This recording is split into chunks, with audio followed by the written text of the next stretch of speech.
أعوذ بالله من الشيطان الرجيم بسم الله الرحمن الرحيم وصلى الله على سيدنا محمد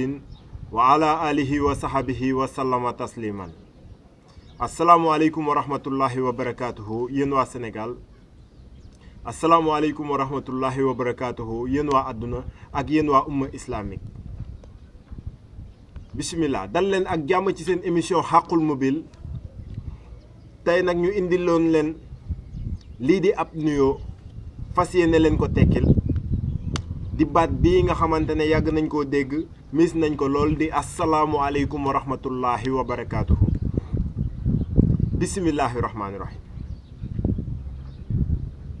mu ne asalaamu ñu ne ko luy loolu mu ne asalaa sa lii nga dëkk di ko wax muy laa nee na nga noppi ci de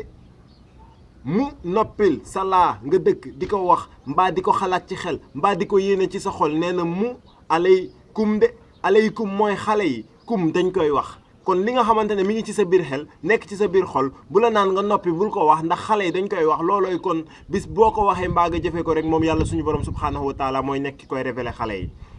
kooku mooy dafa nuyoo rek dafa romb nit ne ko asalaamualeykum nee na ko yow sa laa sa gémmiñ bi mu noppil de aleykum lépp loo xale yi dañ koy wax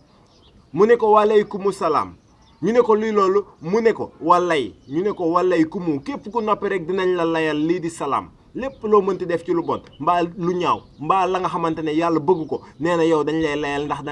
dangaa noppi dangaa téye sa làmmiñ bi képp ku téye sa làmmiñ bi rek waleykumu salaam salaam rek ngay am mu tegal ko ci wa rahmatu ñu ne ko luy loolu mu ne ki nga xam ne dafa rax kooku matul kan moo rax doomu aadama bi nag la yàlla di tettal nee na la rahmatullahi matul ci ay kàddu